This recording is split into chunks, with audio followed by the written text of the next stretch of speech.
свой рассказ я решил начать с места, откуда, собственно, эта Франция и начинается. И, конечно же, под хруст французской булки, я думаю, можно начинать. Да, друзья, нам с вами предстоит большое путешествие по этой стране.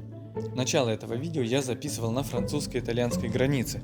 И, конечно, пока мы далеко не уехали, сразу хотелось бы отметить плюсы Шенгена.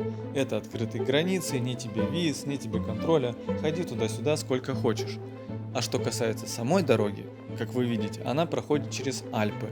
Множество тоннелей, подъемов и спусков, да и места здесь просто сказочные.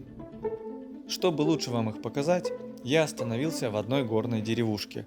Не сказать, что моя дорога была слишком сложная и утомительная, но поскольку я затоптал не один круассан в поисках хорошего дубля, меня немножко подрубило. Такой будильник мне точно не отключить. Поэтому добро пожаловать в Важани, небольшая горная деревушка, где когда-то основным занятием было сельское хозяйство, а на протяжении истории в этой деревне возникла форма матриархата. Это было в Первую мировую войну, когда всех мужчин призвали на фронт. А так как в горах жизнь сложная, женщины это понимали и, так сказать, почуяли лихо. И своих дочерей они отправляли попытать счастье в другом месте. Даже на этот счет есть пословица: «Коза поднимается, а женщина спускается». Но со временем деревушка превратилась в небольшой туристический центр. И вчерашний снег, который местные жители все время проклинали, открыл новые возможности. С высоты очень хорошо видно, что вся деревня располагается на склоне горы в несколько уровней. В нижней части деревни спортивное сооружение, в середине выход к фуникулерам, небольшая площадь, и верхняя часть деревни находится площадь де ля Форе. И, конечно, если идти пешком по этим извилинам, то можно устать, поэтому здесь есть суперлифт. Так, ну вот я зашел в шахту лифта, это первый, точнее нулевой уровень. Вот, и сейчас мы поедем наверх. Главное, чтобы наш лифт не уехал, а то как же так?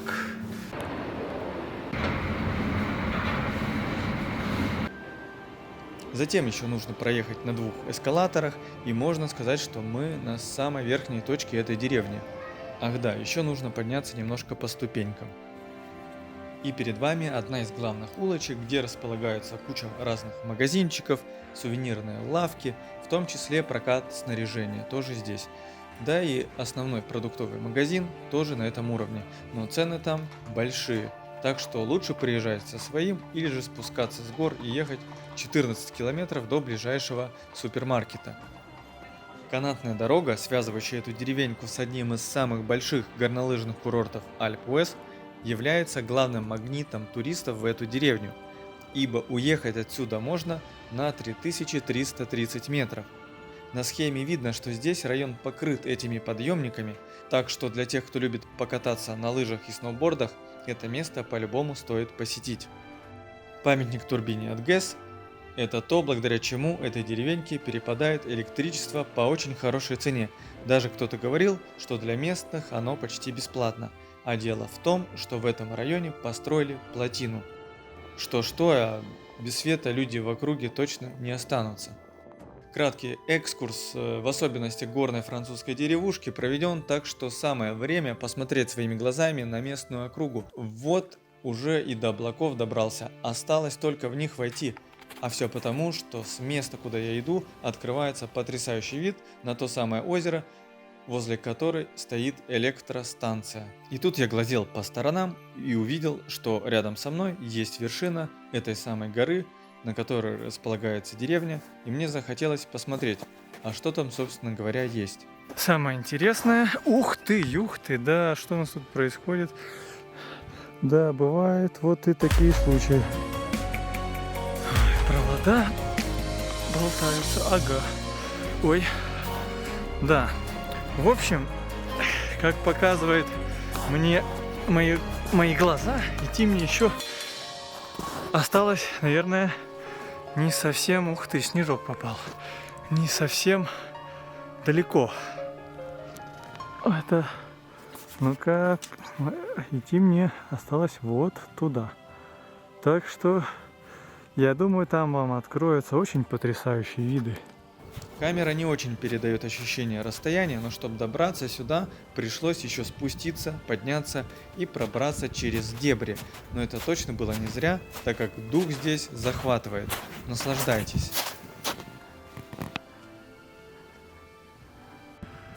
Ну вот, ух ты, да. Как начинаешь снимать, сразу начинаешь подскальзываться и т.д. и т.п. Ну я почти пришел туда, куда хотел. Не знаю, правда, как буду спускаться, но это уже совсем другая история.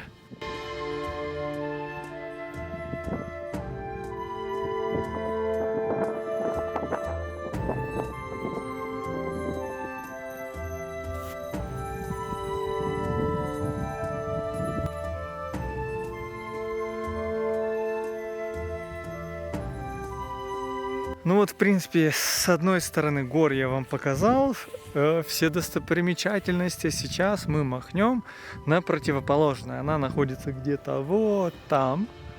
И при помощи монтажа мы сейчас окажемся совсем на другой стороне.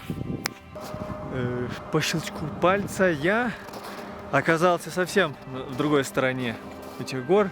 Интересно, найду ли я то место, куда я лез еще совсем недавно.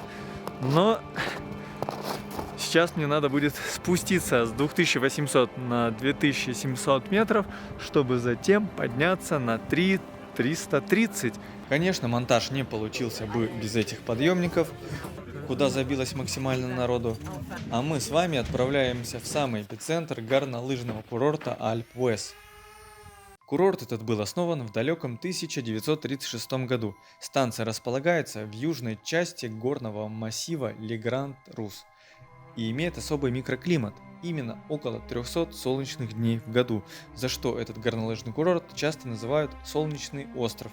И да, я с этим соглашусь, тут реально очень солнечно, да вы сами все видите. Это один из 20 курортов мира, где подъемники обслуживают перепад высот по вертикали свыше 2000 метров. Площадь трасс курорта составляет около 30 тысяч гектаров.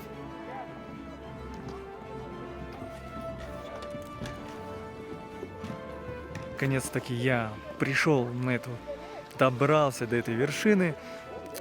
Пик Блан — это самая высокая точка горнолыжного курорта Альп-Уэс. А Альп-Уэс является самым большим горнолыжным курортом Европы. Здесь самые большие трассы, проводились Олимпийские игры, а за моей спиной вот здесь находится Мон-Блан. Чтобы лучше было видно, максимально вам попробую увеличить картинку. Это, в принципе, есть тот самый Мон-Блан. А еще есть такая псевдо-французская сгущенка. Одна из трасс, Саренна, начинается на вершине пика Блана, имеет длину 16 километров, является самой длинной трассой в Европе. Часть трассы проходит через туннель. С высоты 3330 метров пика Блана открывается великолепная панорама на национальный парк Экрен и известнейшие альпийские вершины. Этот завораживающий горный спектакль получил 3 звездочки гида Мишлен.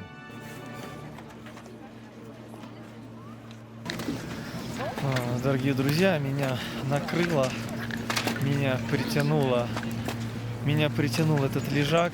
Я не знаю, как я дальше встану, ведь мне нужно встать и подняться еще немножко в гору, чтобы спуститься в свою деревню.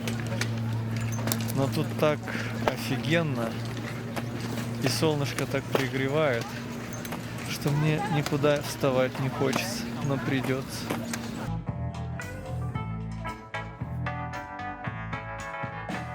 Музыкальную паузу хотели? Да пожалуйста, самое время выпить кофейку, поставить лайк этому видео и, конечно же, подписаться на канал. А пока вы все это делаете, я собрал свои вещи и отправляюсь дальше.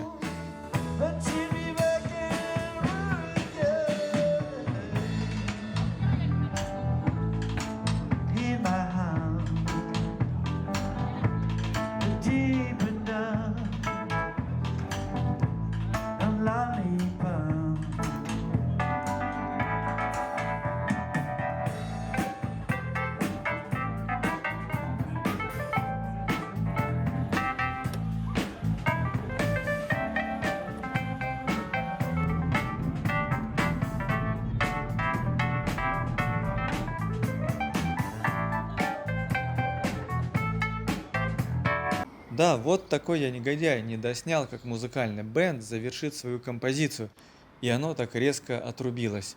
Каюсь.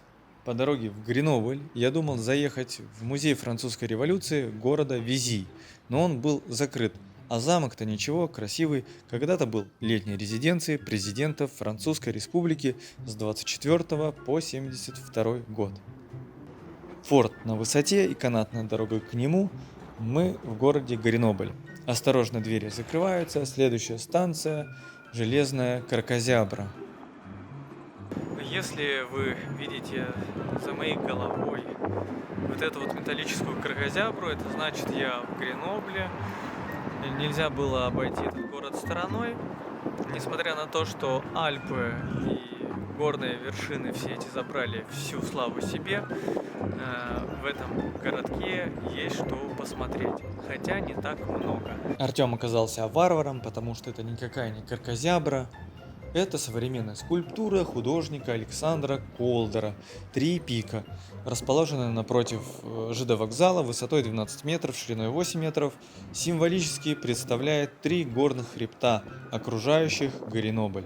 Это было в 1967 году, в год предшествующим зимним Олимпийским играм, организованным в Гренобле. Со временем эта скульптура вызывала кучу протестов, потому что ее все время сравнивали с грудой непривлекательного для туристов хлама.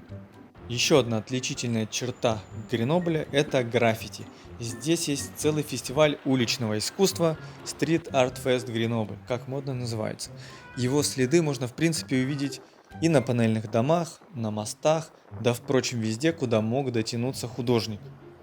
Особенно интересно они смотрятся на скучных панельных домах, давая им вторую жизнь. Если вы видите кучу башенок на скатерке, значит вы не ошиблись, я в Париже.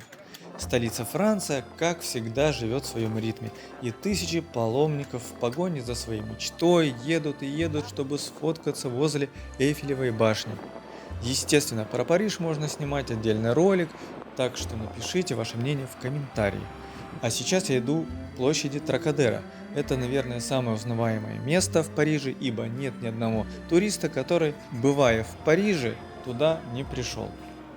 Ну и, конечно, куда ж без этих уличных шарлатанов, у которых главная поговорка «лох ни мама не вымрет». Сорвать джекпот мне не удалось, еду в другое место.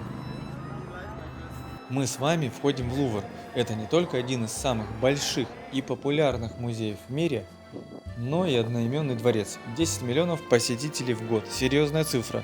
И да, конечно, здесь не обошлось без уличных коммерсантов. Все миллионеры когда-то с этого начинали, но они вам, естественно, про это не расскажут. И пока все местные туристы пытаются достать кончиками пальцев до вершины этой пирамидки, давайте посмотрим более интересные события, которые происходили в этом районе. Говорят, если посмотреть на Джоконду да Винчи или Мона Лизу, то прибавляется сразу 20% в культуре. Посмотрели и поехали. Сейчас мы с вами окунемся в волшебный мир желтых жилетов.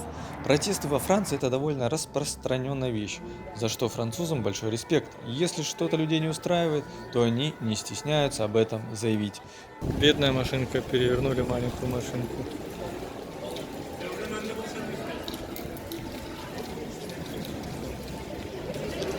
Обычно протесты организуют профсоюзы, но в этот раз весь движ был создан через социальные сети. Ага, какая опасность. Инициатива призыва к движению исходила от автомобилистки из департамента Сена и Марна, регион Иль-де-Франс, опубликовавшей в мае 2018 года онлайн-петицию с целью снизить цены на топливо. Затем после этого 50-летний житель региона Британь публикует видео, которое в ноябре 2018 года собирает более 6 миллионов просмотров. Далее водитель региона Иль-де-Франс призывает заблокировать Парижскую окружную дорогу и некоторые парижские улицы 17 ноября 2018 года. Эту идею перенимают также и другие регионы Франции. И с этого момента все закипело. Конечно, эти протесты дали какой-никакой результат, но все же он оказался недостаточным. А затем уже подоспела пенсионная реформа. Французские власти ее хотели провести в 2019 году, но не смогли из-за массовых протестов.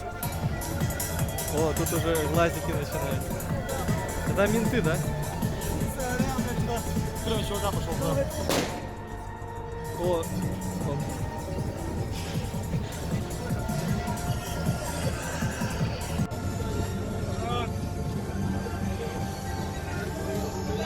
Они сейчас сюда газа бомбают. А? короче, газы.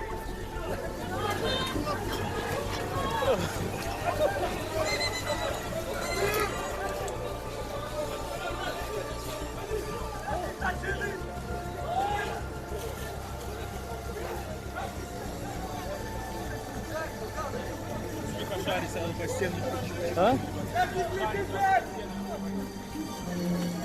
Почему по стенам? Я когда толпа пиздует А. по стенкам. Да? Слышишь? Пошли на качели. А вторая попытка пенсионной реформы случилась уже в 2023 году. В отличие от предыдущих протестов, здесь уже подключились профсоюзы. Тут милиция, наверное, на всех не хватит. Парад такой. Видишь, мирное шествие. Все, пошли на вокзал, ё. А? Никто ничего бросать не начнет. Макрон, чемпион.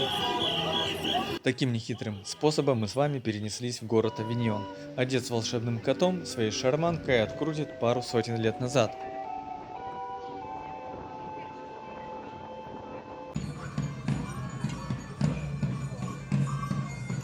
Для тех, кто любит замки и крепости и все такое средневековое, Франции в этом отношении есть чем похвастаться. Так, случайно гуляя по городу, я заприметил этот средневековый движ. Кстати, Авиньон для этого идеально подходит. Историческая часть города полностью окружена крепостной стеной и башнями.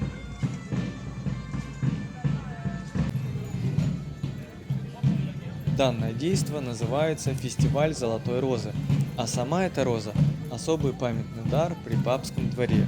Было принято вручать наиболее заслуженному перед католической церковью государственному деятелю.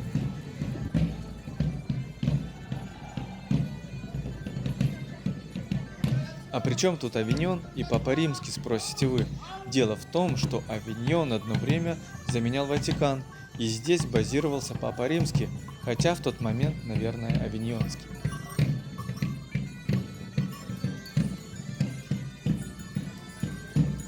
Вот в таком дворце обитал глава католической церкви. Переезд папского дворца мгновенно изменил облик города. За несколько десятилетий Авиньон стал одним из самых крупных и богатых городов Европы. Его население к концу XIV века превышало 100 тысяч человек. Для сравнения, в Риме в то время насчитывалось менее 20 тысяч жителей. Впрочем, население Авиньона сейчас около 100 тысяч. Вся эта массивная колонна средневековых жителей Авиньона достигла площади напротив папского дворца. Теперь все направляются внутрь, чтобы устроить пир на весь мир. Но меня, простолюдина, на рыцарскую церемонию не пустили, так что погребу я дальше показывать вам Францию. Идем, а не плывем. Мимо защитного форта. Ветер и волны, и наблюдаем большую такую военную посудину. Подходим к порту Тулона. Здесь вместе с обычными лодочками и яхтами размещается главная военно-морская база Франции. Ну а я высаживаюсь на берег, чтобы прогуляться по этому городу. Как вы поняли уже, Тулон – город, которому повезло, потому что расположился он на берегу Средиземного моря. Городок с населением в 167 тысяч человек является центром департамента Вар, который входит в состав самого знаменитого региона Франции – Прованс, Альпы, Лазурный берег. Утром ранним, пока народ неспешно собирается по своим делишкам, робот-пылесос, если можно так сказать, чистит главную площадь. Повсюду слышен ветер, потому что на дворе весна, а это любимое время для мистралей. И благодаря таким ветрам здесь то тепло, то холодно. Пожилой месье читает местную газету, а люди уже стоят в очереди для того, чтобы выпить кофейку с круассаном. А что ж, это Франция, и здесь это повсеместная традиция. Тулонский рынок, в принципе, как и во всех остальных городах, есть площади, которые отведены под, так сказать, народную торговлю, а человек с котятками, я думаю, заслуживает вашего лайка. Дорожная разметка смотрится мультяшной, с обводкой по краям. В принципе, в каждом городе можно найти что-то особенное. Здесь же в глубине узких улочек спрятана вот такая инсталляция. Панельный домик, к краю которого приделали кораблик. Говоря про Тулон, нельзя не упомянуть моряков, потому что моряки – это основа любого портового города. И благодаря городу сейчас можно посмотреть в красках, чем же они здесь занимались. И что мы наблюдаем? Мы наблюдаем то, что все они в трудах, в работах, понимаешь? Трудятся, делают какие-то ремонтные, наверное, работы, веревочки, паруса, станки. Все серьезно, все серьезно. Ну а как же отдыхать, вы спросите? А отдыхают наши морские волки тоже. Отдыхать они тоже умеют. Вот, пожалуйста, дамы, красное вино, бокалы, шампанского. И заглядываем в соседнюю комнату. Там уже пошло пожарче. Соседний. А тут уже куда-то кавалеры убежали. Куда же они убежали? Давайте-ка посмотрим, куда они убежали. Наверное, они побежали выкинуть сначала бутылочки специальные, этот, как его, контейнер для бутылок. И затем, ух ты, какая тут дама, наверное, по ей видно, что сам капитан Крюк за ней еще ухаживал. А наши кавалеры побежали в этот угол, так сказать, сделать свои маленькие дела, но бдительные жители этого дома решили им напомнить: пожалуйста, не писайте здесь. Что делал слон, когда пришел Наполеон? Вы пока думаете над разгадкой, а говоря о Тулоне, нельзя не упомянуть о том, что когда-то в этом городе происходили важные события для Франции, да и для мировой истории в общем. В ходе осады города начальник артиллерии получает ранение, и на смену ему из Парижа присылают молодого Наполеона, где свершилась его первая победа, после которой на него обратили внимание как на перспективного военачальника. После взятия Тулона Наполеон получил звание бригадного генерала и отправился на новый пост в Ниццу через ворота старых стен города Тулона. Я хоть звание генерала не получил, но тоже решил отправиться дальше вдоль побережья.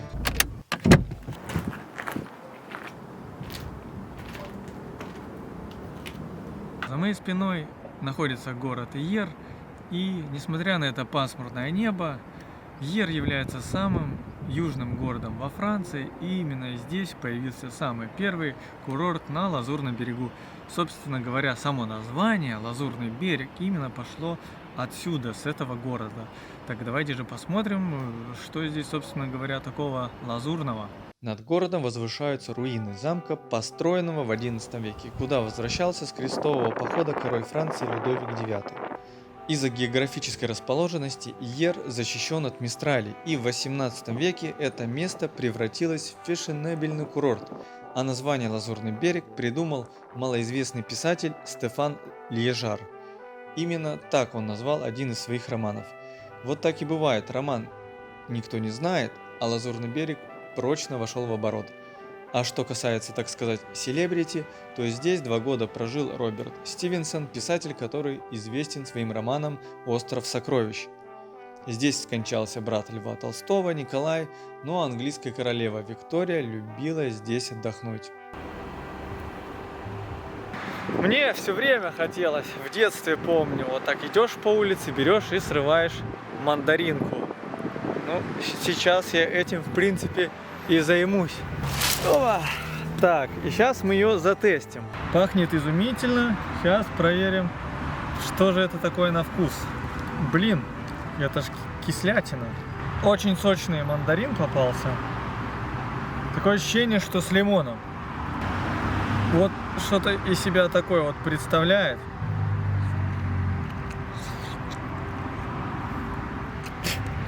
Блин, Это очень кисло. Очень кисло. И вот они очень мягкие. И это очень плохо. Если бы они были потверже, то очень можно было круто их... То я бы сорвал все дерево. Чтобы не тратиться на топливо и как-то дальше продвигаться по Лазурному берегу, я поднимаюсь в эти средневековые развалины, ибо здесь где-то должен быть тайный ход. Таким хитрым способом я оказываюсь на побережье в Сан-Тропе.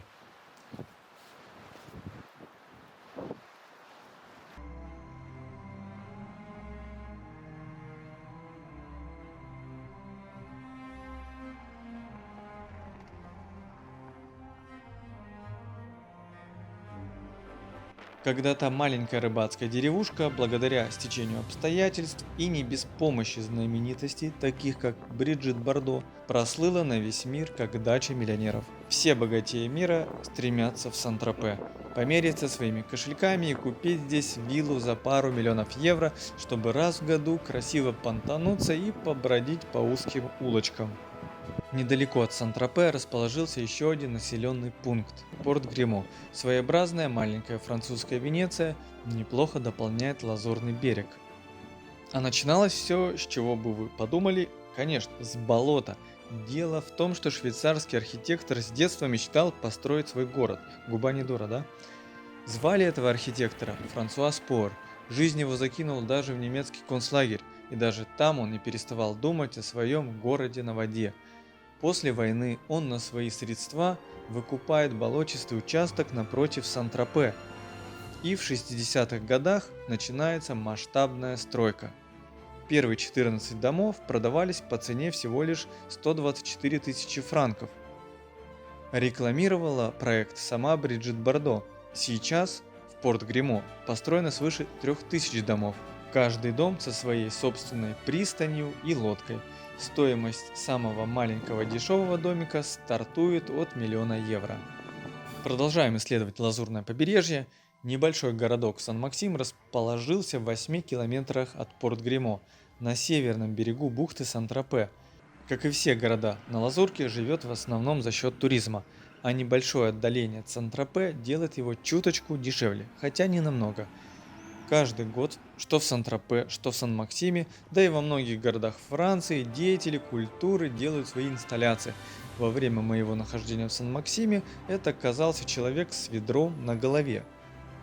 Это есть такой художник-самоучка Давид Давид. И его скульптуры довольно часто попадаются на Лазурном побережье. В Сан-Максиме население около 13 тысяч человек. Есть свое казино, где миллионеры из Сан-Тропе, которым лень лететь в Монако на своем голубом вертолете, могут просадить свои денежки, а когда просадили, можно и на пляже покупаться, и в американском пабе посидеть, погрустить.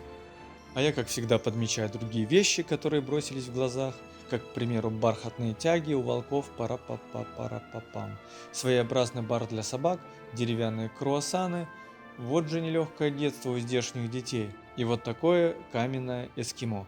Гуляя по Сан-Максиму, натыкаюсь на интересное место, а именно отель для насекомых.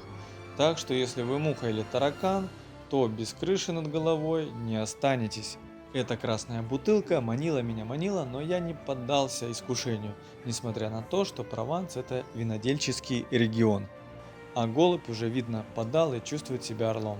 Так, где-то я в каком-то лесу. Да, нет, на самом деле это все Лазурный берег. Недалеко от города Сан-Рафаэль есть такой пляж Драмон. Вот. Но не сам пляж интересен. Интересен здесь больше остров. Остров с башней. Да, является частной территорией. Вот. Но с помощью современных технологий мы попробуем туда долететь. Давайте посмотрим, где же этот остров. Я даже не буду здесь ничего монтировать. Вот так. Вот где-то там. Вот он. Вот такая там красота. Добро пожаловать на Золотой остров Иль-Дор. Что же в нем такого золотого, непонятно. Ученые до сих пор не могут выяснить, откуда пошло это название. Теперь же остров – это частная территория, а все потому, что путешественник Агюст Люто приобрел этот остров. Да как? Выиграл в карты и доплатил еще 300 франков, что по тому курсу где-то было 1190 евро. Так что теперь его потомки имеют собственный остров. Вот что значит вовремя подсуетился. Ну вот такой вот островок, да. А теперь вот догнала меня информация, что оказывается эта башня-то не совсем древнее строение. Эта башня была построена в 1909 году, а я-то думал, это прям ого-го, а это оказалось не ого-го. Конечно, в Канны можно ехать по магистральной дороге, там можно втопить и ни о чем не думать. Но есть одно «но». Вы не увидите той красоты, которая здесь есть. Конечно, здесь не особо разгонишься, но картинка за окном сказочная. Местами все похоже на GTA-шку. Какой-то Лос-Сантос, море, пальмы и все такое. Так, не спеша, наблюдая эти сказочные пейзажи, я и приехал в Канны. Сразу кидается особая атмосфера именно курортного города. Большая набережная, куча отдыхающих людей. Все вокруг тебя здесь говорит, что работа не волк и в лес не убежит. Маленький, небольшой особо городок, 45 тысяч где-то населения, но есть одно но. Он находится на Лазурном берегу, да, море, крутой курорт и вечное спокойствие. Идя по этой набережной, вообще ничего не хочется делать, вот только лечь под пальму. Хорошее местоположение всегда является козырем. Сложно представить, но ранее Канны были обычной рыбацкой деревушкой на берегу моря, где жили монахи и рыбаки. Город промышлял рыбной ловлей и сельским хозяйством. А в 19 веке здесь построили железную дорогу, и регион начал благоустраиваться.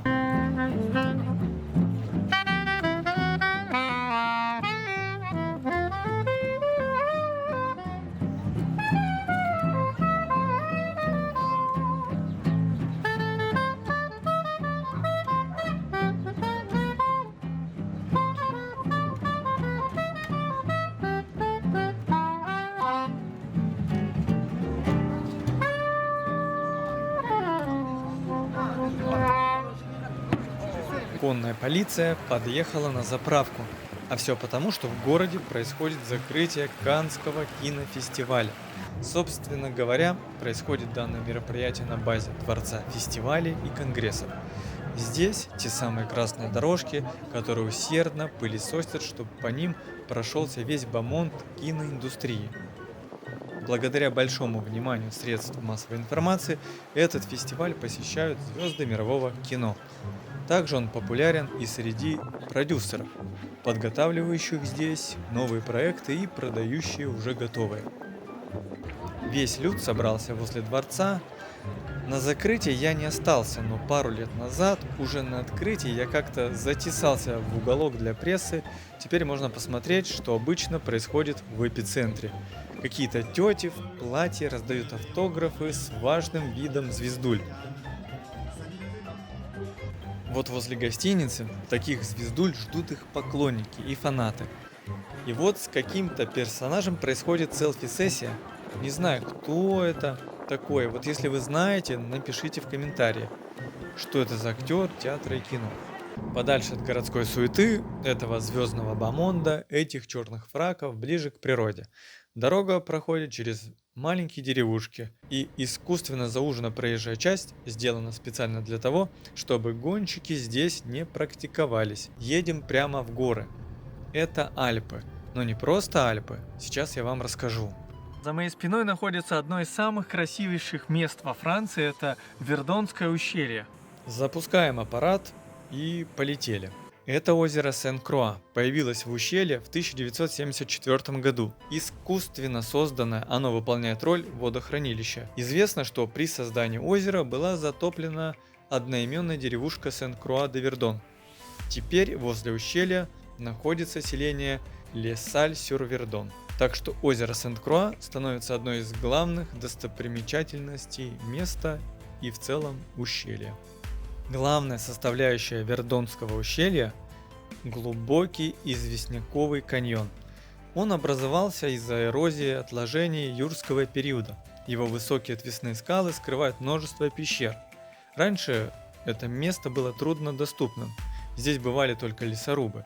Теперь же каньон посещают скалолазы и туристы со всего мира. Вердонское ущелье – самое глубокое и длинное на всем европейском континенте. И, пожалуй, ничего даже подобного во всей старушке Европе не найти. За нечто похожим надо ехать прям в США, в Аризону, к Гранд Каньону. И чтобы вам показать, что такое Вердонское ущелье изнутри, придется спуститься туда вниз. Конечно, сейчас вот посмотрите без монтажа. Вот туда придется спуститься. Здесь есть очень много крутых мест. Если не протопать ножками, то их можно не увидеть. Но, конечно же, я протопаю. Топать пришлось долго, но идти вниз гораздо приятнее, чем подниматься. Я уже в этом каньоне, как у себя дома. По дороге встречается такой вот небольшой мост через речку. Воды Вердона протекают через округ Кастелан и затем достигают ущелья. Лавируя меж крутых известняковых скал Вердонской долины, покрытых деревьями и кустарниками, поток впадает в Средиземное море.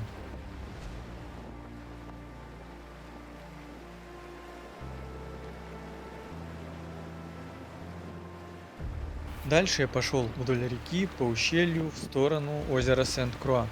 В этих дебрях приходится идти очень медленно и иногда перелазить через камни и скалы. И связь там не особо ловит. В общем, пропетлял я так до самой ночи. Уже ночь. Я, как видите, в горах. В ущелье Вердонском ущелье. И до сих пор я не могу найти эту лестницу, которую я хотел бы вам показать. Ночное ориентирование на местности, да? Надо дойти до парковки. Чтобы дойти до парковки, нужно обратно все так же пройти и дойти до мостика. Ну, дорожка мне предстоит такая, нормальная. Самое время, пока я возвращаюсь, пытаюсь вернуться, самое время подписаться и поставить лайк под этим видео, потому что, по-моему, это заслуживает вашего внимания. Так сказать, съемочный день подошел к концу, а Артем еще не подошел. Да, такие спецэффекты мощные. Все, наверное, смотрели фильм «Игра на выживание», а я, походу, не играю.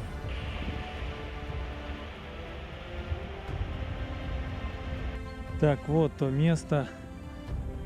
Поворота не туда. Я свернул направо, а нужно было поворачивать налево. Это была фатальная ошибка.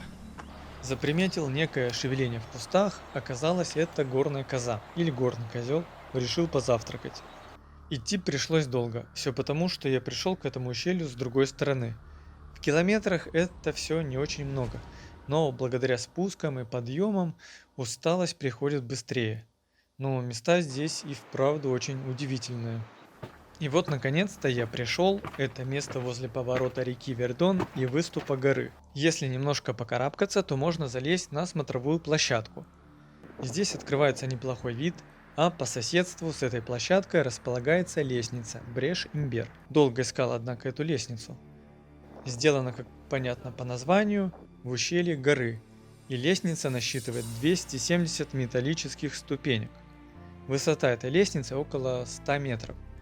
В общем, мои поиски увенчались успехом, можно отправляться дальше. Но сначала нужно спуститься с этой лестницы, давайте посмотрим.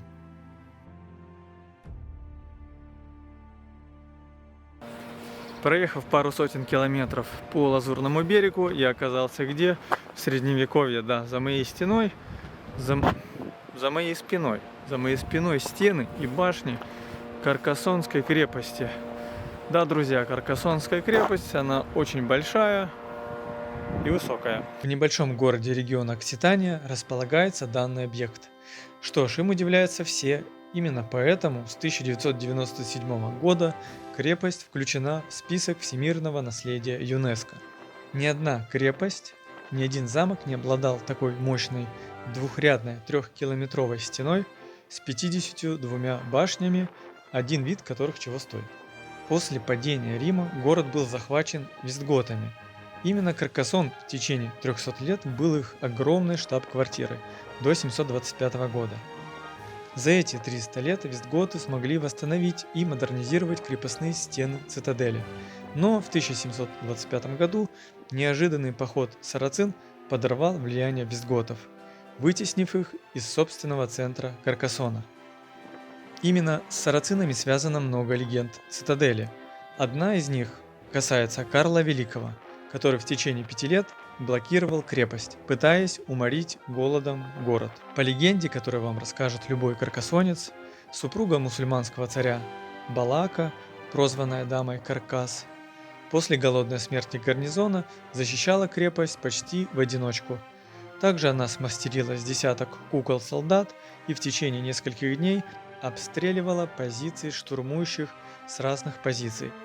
А еще, чтобы показать войскам, осаждающих крепость, что в крепости все хорошо, эта дама взяла, накормила до упада свинью зерном и скинула ее с крепостной стены. Живот свиньи распоролся, и воины увидели это зерно. Карл Великий был ошеломлен этим и приказал снять осаду с города. Затем в Каркасоне со временем набрали популярность катары. Это, к слову, новое направление в христианстве. Их аскетизм, отсутствие материальной заинтересованности резко бросались в глаза всем, кто видел разбогатевшие наделы христианской католической церкви в этом благодатном крае. Папская религия пошатнулась от столь явного противника.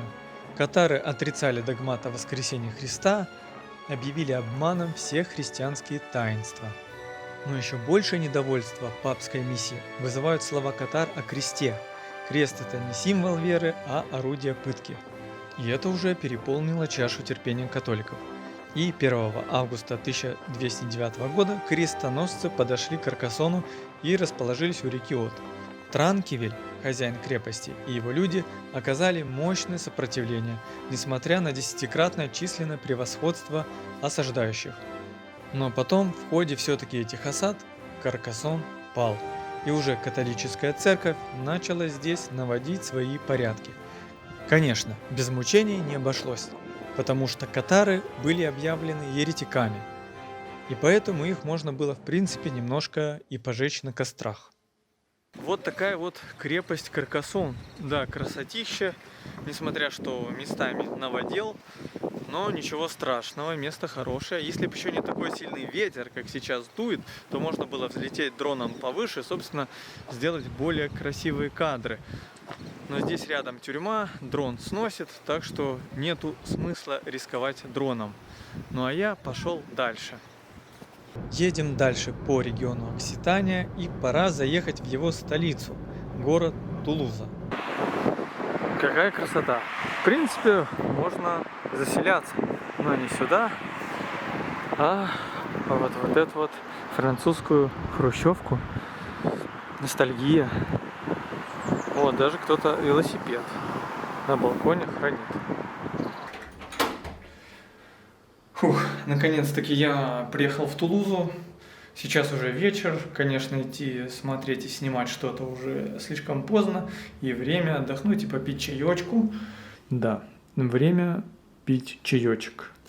Я остановился на окраине, и поэтому какой-то отрезок пути нужно было еще пройти до метро. Этот район университета Жана Жориса. Как видно, студенты с баллончиками красок уже добрались до фасада здания и немного на нем порисовали. А мне нужно купить билетик на метро, и поеду я в самый центр. Всего здесь 2 ветки метро, поезда катаются на резиновых колесах и без машинистов. В принципе, для полумиллионного населения метро довольно неплохо. Вместе с трамваями и автобусами получается хорошее покрытие, а цены на общественный транспорт здесь считаются одними из самых дорогих не только во Франции, но и в Европе. С окраины города, где я снял квартиру, я приехал сюда, в самый центр Тулузы, площадь Капитолия, и за моей спиной здание администрации. Именно отсюда можно и начинать смотреть этот город. Так что добро пожаловать в регион Окситании, добро пожаловать в Тулузу. А я пошел посмотрю, что там есть в здании администрации. Может, мэра увижу. Нынешнее здание Капитолия стоит на фундаменте прежнего здания 1190 года, в котором заседали капитулы. которые правили Тулузой в средние века. Название Капитоль относится не только к римскому Капитолию, но скорее происходит от наименования членов магистрата – капитула. В настоящее время в Капитоль-де-Тулуз, помимо зала городского собрания, расположены также опера и концертно-симфонический зал. Внутри здания прям-таки художественная галерея. Все сделано в стиле дорого и богато для графьев. Вход открытый и свободный, так что если вы любите посмотреть на картины, то вам сюда. Тулуза – один из красивейших городов Франции, с интересной кирпичной архитектурой, богатой историей, солнечным климатом. Розовый город, так называют Тулузу из-за характерного цвета кирпича, из которого построены многие старинные здания исторического центра. Тулуза была основана на месте древнеримского поселения. В средневековье была популярным местом паломничества и религиозным центром Южной Франции. Тулузу называют городом фиалок, а все потому, что фиалка – символ города. Здесь фиалки выращивают в огромных количествах, а затем производят из них духи, ликер, джем, мед, косметику и сладости. Ежегодно в начале февраля в Тулузе проводится фестиваль фиалок. Тулуза считается одним из самых альтернативных городов Франции. Это может быть связано с большим количеством студентов, а также в силу исторического прошлого города, связанного с испанскими республиканцами, коммунистами и анархистами. В Тулузе часто проходят альтернативные концерты, фестивали и выставки, привлекающие молодежь и туристов. А это массивное здание – монастырь якобинцев. Монастырская церковь была признана одной из красивейших доминиканских церквей в Европе. При этом здание отнюдь не богато на украшения. Снаружи оно декорировано лишь немногочисленными горгульями на фасаде и дверью, а остальная конструкция довольно строгая и сдержанная. Во время французской революции храм служил различным целям. В начале 21 века он был частично преобразован в музей. Но, пожалуй, хватит этого антиквариата. В Тулузе, между прочим, на месте бывшего оружейного завода построили новый современный райончик. Название говорит само за себя – Картушери. Когда-то здесь было большое производство боеприпасов, а в наше время застройщики решили сделать тут современный район.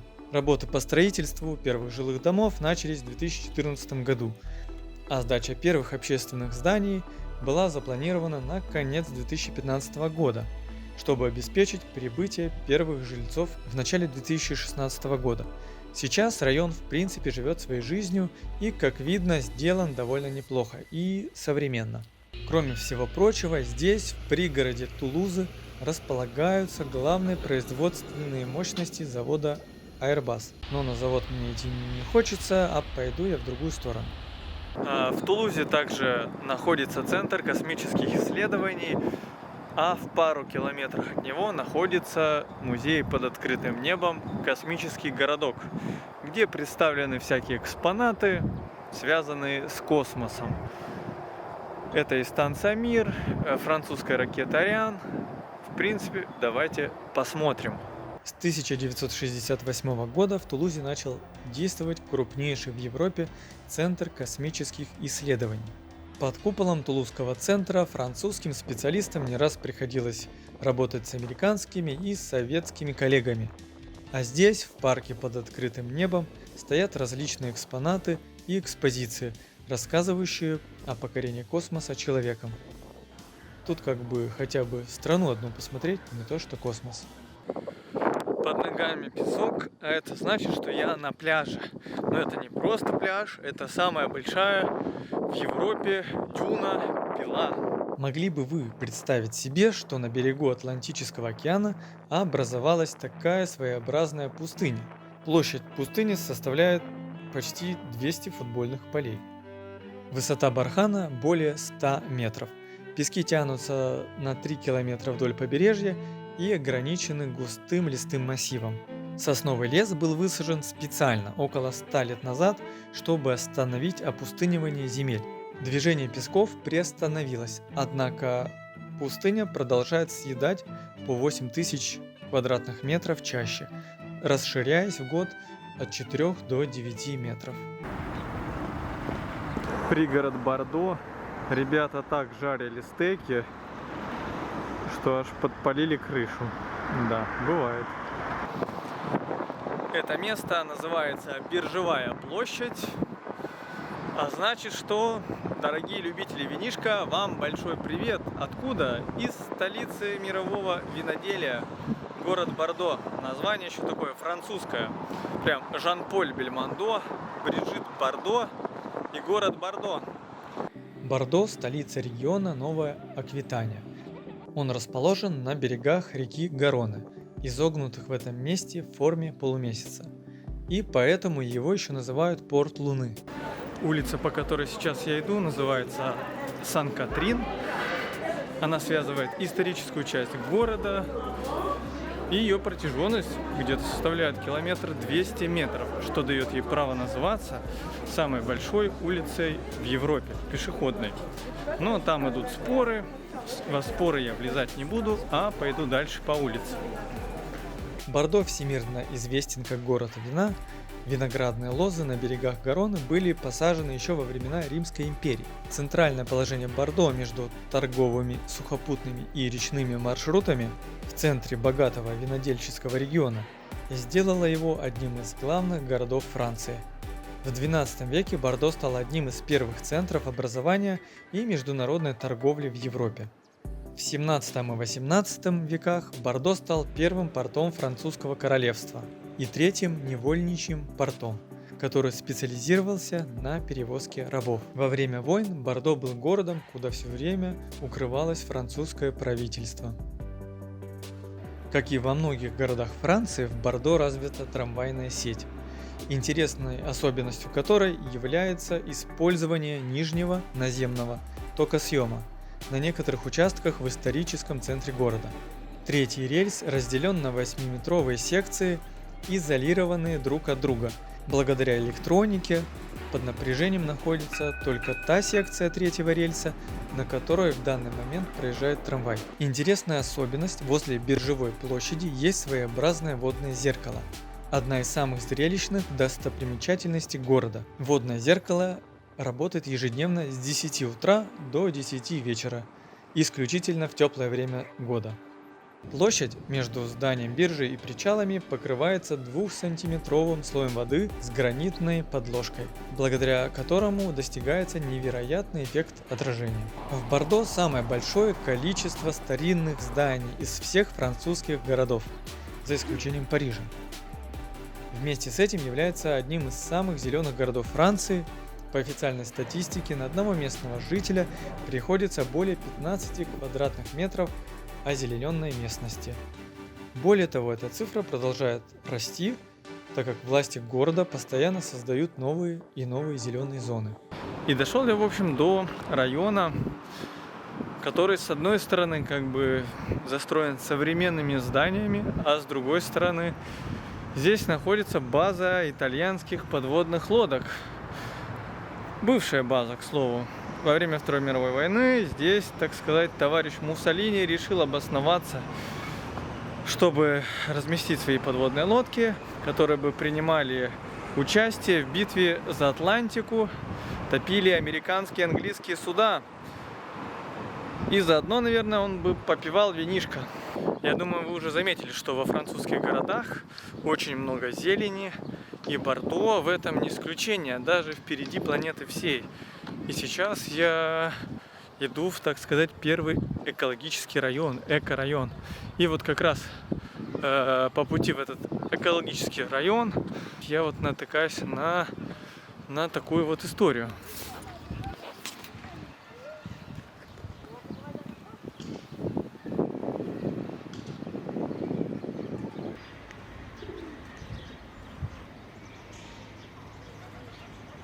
Когда путь в экологический район пролегает через панельки, засранные мусором, в этом что-то есть такое. Это ты как будто платишь билет за вход. Вот, так сказать, нюхнул говнеца и попал вот в красоту. Кроме старинных зданий и знакомых панелек, здесь в рамках проекта Бордо 2030 устойчивый мегаполис построили пилотный экологический квартал Жинка. Занимает он 32 гектара на берегу озера Бордо и претендует на звание самого продвинутого урбанистического поселения Франции. Расположен относительно недалеко от центра города, трамвайная остановка так и называется Жинка. Во многих странах мира, в том числе и во Франции, существует негласная идея социального разделения, согласно которой смешивание различных классов жилья, соответственно разных слоев общества, считается серьезным изъяном любой недвижимости.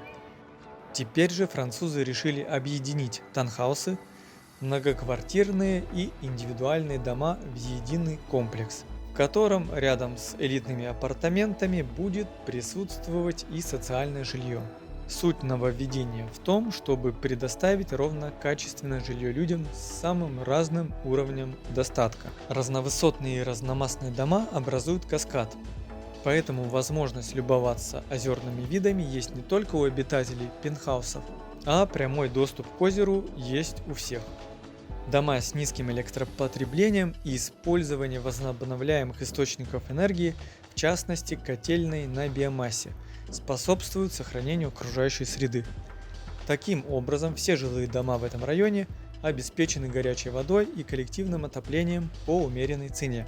Согласно опросу, проведенному за последние 10 лет, 84% респондентов были довольны отоплением и горячей водой в своем доме, а 73% сочли расходы на отопление и горячую воду приемлемыми и дешевыми. Прошелся по этому райончику. Честное слово, райончик то, что надо. Вот единственное, что цены на недвижимость я бы здесь не смотрел, чтобы поберечь свою нервную систему. Знакомясь с регионом Новая Аквитания, я не мог не заехать в Ля-Рошель. Относительно небольшой портовый городок с населением 75 тысяч человек. А когда-то все начиналось с маленькой рыбацкой деревушки, и, конечно же, близость к океану сыграла свою роль в развитии. Какая хорошая летняя погода. Наверное, так подумали рыцари ордена тамплиеров, когда в 12 веке здесь решили основать свой порт. Ля-Рошель вошел в состав Аквитанского герцогства. Были построены и крепость, и крепостная стена. Благодаря появлению английского рынка, присутствию в городе орденов тамплиеров и рыцарей святого Иоанна Иерусалимского, Ля-Рошель превратилась в самый крупный порт в Атлантике. Торговали в основном солью и вином. Старый порт – самая старинная и самая живописная часть города. Сохранившиеся башни датируются 14-15 веками. Самая высокая башня Святого Николая. Она была задумана как оборонительный форт. Мощная и круглая башня называется цепная. В средние века к этой башне была прикреплена цепь, которая перекрывала устье гавани. Башня-маяк Тур де ля Лантерне расположена немного в стороне от входа в гавань. Она была построена в 15 веке и представляет собой великолепное средневековое сооружение с высоким шпилем, на вершине которого размещался массивный факел. Башня с часами представляют собой ворота, отделявшие старый порт от города. Они были построены в XII веке во время возведения первых средневековых стен.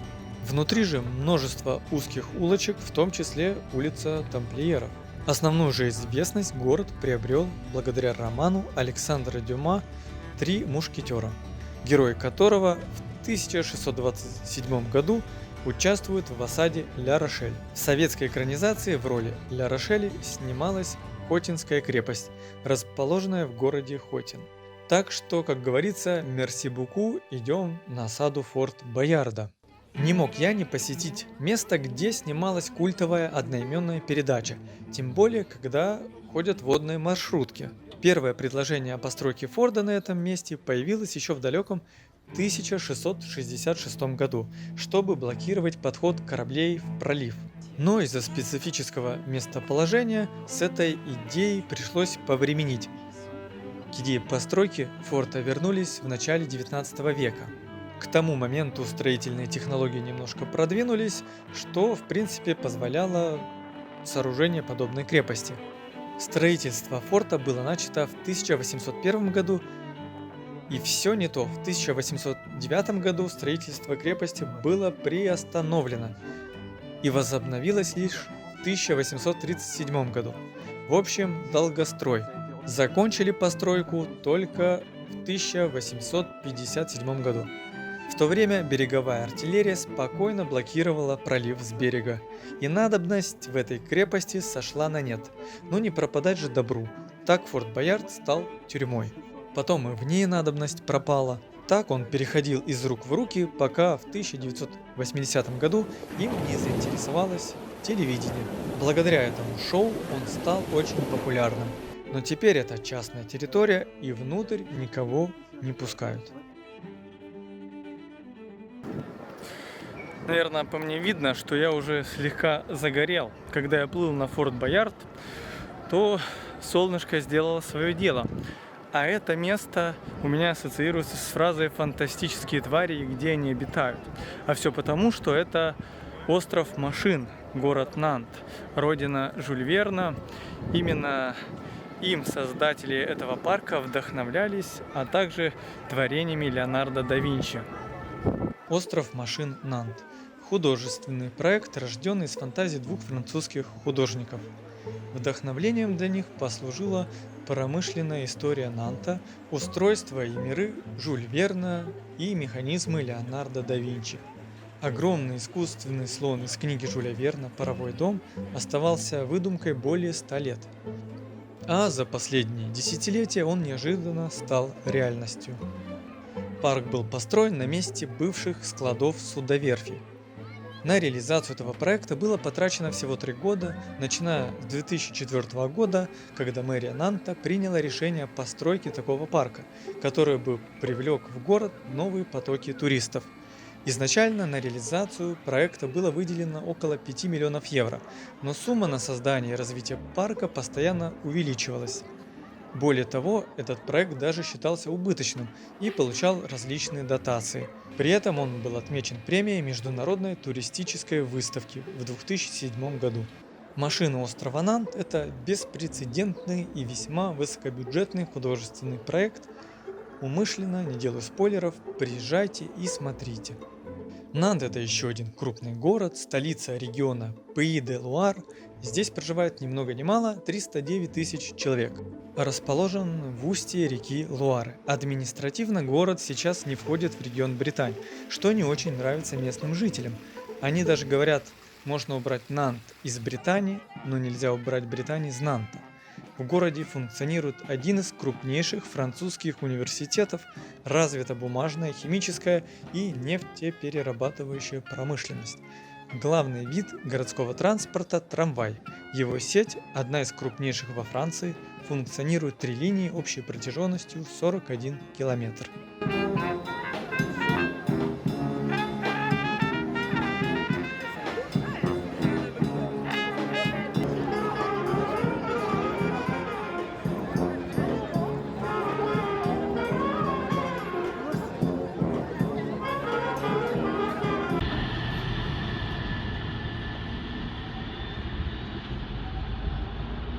Будучи в Нанте, обязательно стоит побывать в одном из исторических дворцов Луары – замке герцогов бретонских. Это величественное сооружение из гранита и белого песчаника успело побывать резиденцией не только бретонской знати, но даже французских королей. Замок чудом уцелел при разрушительных бомбардировках союзниками во время Второй мировой войны, и до наших дней дошли монументальные постройки с ажурной каменной резьбой эпохи Возрождения. А сейчас напротив замка, посреди трамвайных путей, спонтанно организовалась какая-то дискотека. Потом я уже узнал, что это была акция протеста, и они специально перегородили трамвайные пути. Еще одна интересная особенность – это то, что в Нанте в выходные весь общественный транспорт бесплатный. Так что остается купить вкусняшек в торговом центре. Кстати, здесь он интересный. Как вы видите, внутри тебе и клумбы, и деревья, чего только нет. Вот такой торговый центр. Добрался я до города, который расположен в западной части Франции, на полуострове Британь. Город Брест. Крупный морской порт, расположенный на крайнем западе региона Британь. Брест не принято относить к туристическим городам, но побывать здесь захотелось просто из-за названия. Несмотря на то, что население его не так мало, 136 тысяч человек, он мне показался как-то не очень многолюдным и даже местами немножко скучноватым. Идя по основной пешеходной улицы, на ней вы не увидите машин, только пешеходы и трамваи. Итак, это главная рыночная, наверное, площадь Бреста, где продается все от тапочек, подсолнечного масла, консерв. Она такая очень длинная.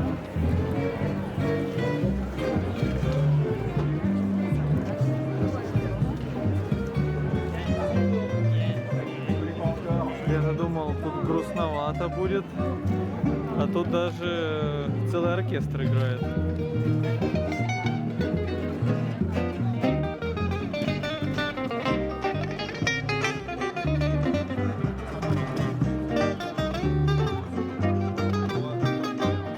Так, ну мы пойдем дальше по этому рынку. Пожалуйста, одежка,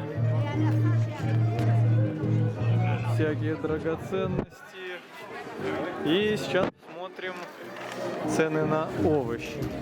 Помидорки 6,8, 3,8 за килограмм. Это, конечно, дороговато. В магазине будет дешевле.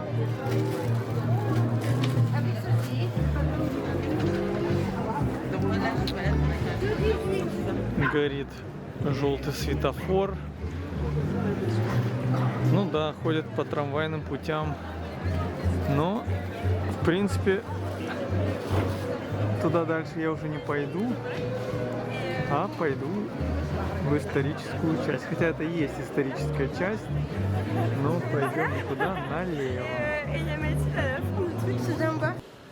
На улицах что-то как-то немноголюдно. Может, сегодня воскресенье, и все люди решили закупиться огурчиками и помидорчиками и тапочками на этой рыночной улице, а потом пойти все вместе в Кабул-маркет. Не знаю, но пока что как-то вот так. Брестский замок был построен еще римлянами, как небольшой форт. В течение 1700 лет он достраивался и перестраивался, и сейчас выглядит примерно так. Он состоит из 7 соединяющихся между собой башен. Замок расположен на берегу Панфельда, напротив него находится еще одно известное городское укрепление – башня Танги с музеем истории Бреста. Часть замка закрыта для посещения, так как там находится штаб-квартира морского командования и морская префектура. Истинный символ Бреста – мост Рекувранс. Чудо современных технологий, один из самых высоких разводных мостов в мире, создан специально для прохода парусных судов, точнее сказать, мост поднимающийся.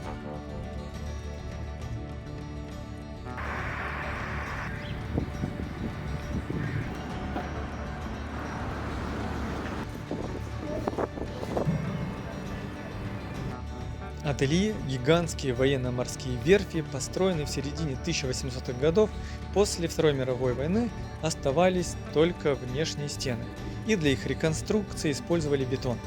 Давно прошли те времена, когда здесь строились военные корабли, грузовые корабли и нефтяные танкеры. Ателье Капуцинов, возникшее здесь в 2015 году, большое переделанное здание бывшей военно-морской верфи. На фуникулере я добрался сюда. Это ателье Капуцинов, такое массивное, здоровое заводское здание. Теперь доступно для всех. И тут каждый занимается тем, чем он хочет. Можно и в футбол играть, на роликах, на скейтах кататься. Поскольку в Бресте довольно часто идет дождь, это место является очень популярным местом встреч и проведения времени. С Бреста дорога привела меня сюда, в это по-настоящему сказочное место. Это уже Нормандия, Мон-Сан-Мишель. Гора Святого Михаила, Мон-Сан-Мишель. Такая вот вишенка на торте. Остров, а на нем прям целая крепость с храмом на самом верху. Только сейчас туда вход закрыт, и он по билетикам. Мон-Сан-Мишель – замечательный средневековый город-крепость, увенчанный величественным готическим аббатством. Это одна из самых известных и популярных достопримечательностей Франции. Расположенная на острове, Мон-Сан-Мишель – один из величайших памятников страны и один из первых объектов всемирного наследия ЮНЕСКО. По легенде, архангел Михаил явился к святому Оберу с указанием построить в этом месте церковь. Епископ был не уверен в знамении, поэтому архангелу пришлось еще являться целых 3 раза. В последний раз архангел постучал пальцем по голове Обера и прожег мечом его рясу. В дальнейшем остров являлся важной стратегической точкой в отражении атак викингов. К XII веку Мон-Сан-Мишель превратился в один из центров религиозного паломничества с большим влиянием и мощью. Закат могущества аббатства был связан со Столетней войной. Несмотря на то, что на протяжении 20-летней осады англичане так и не взяли остров, монастырь и город был разрушены. Мон-Сан-Мишель был восстановлен к 15 веку в стиле готики, но так и не вернул былого величия. Монастырь избежал разрушений, но использовался в качестве тюрьмы. Дальше, если двигаться на восток, открывается другая историческая картина, другие исторические события, которые оставили след на этой земле. Это Омаха-Бич, Нормандия. И здесь, в 1944 году, 6 июня, союзники осуществили свою высадку, тем самым открыв долгожданный второй фронт. На этом побережье, так или иначе, прослеживаются следы былых событий, военная техника и различные музеи, монументы. Еще есть остатки немецкой береговой артиллерии. Это система бункеров с артиллерийскими орудиями, задача которых была помешать союзным войскам высадиться. Это еще один монумент, вдали видны волнорезы. Это былая гавань Малбери. В битве за Нормандию они действительно окажутся важными героями, ведь эта гавань выполняла роль морского порта, позволяя разгружать технику и припасы. Бесплатно по субботам. Позитивная надпись на остановке в городе Руан обозначает, что за проезд в городском транспорте по субботам платить не надо. Руан – это крайняя остановка моего вояжа по Франции, столица региона Нормандии. По своей архитектуре довольно резко отличается от других городов, а именно своими фахверковыми домами. Интересно то, что здесь, в городе с населением 110 тысяч человек, кроме трамвая, есть еще и метро. Только в этом метро ездят трамваи. А это здание юстиции пострадало во время бомбежек в 1944 году, и немецкий художник Ян Ворман еще в 2007 году начал дополнять недостающие части зданий миниатюрными кубиками конструктора Лего. Такая вот арт-задумка, чтобы привлечь внимание людей. Чем же еще отметился Руан? Так это тем, что здесь, между прочим, был суд над Жанной д'Арк. Круглая башня именуется башней Жанны д'Арк. Когда-то сооружение было частью замкового комплекса, но тот не выдержал проверку временем, оставив после себя только аскетичную цилиндрическую постройку. На самом деле, дева-воительница никогда в ней не сидела, и последние дни перед расправой провела в совершенно другом месте. Сейчас в это место я и отправлюсь. Стоило немножко прогуляться по Руану, чтобы найти настоящую башню, где держалась под стражей Жанна д'Арк. Теперь это новое здание, а башня представляет собой остатки. Здесь можно открыть дверку. Ой. Вот, она уже открыта.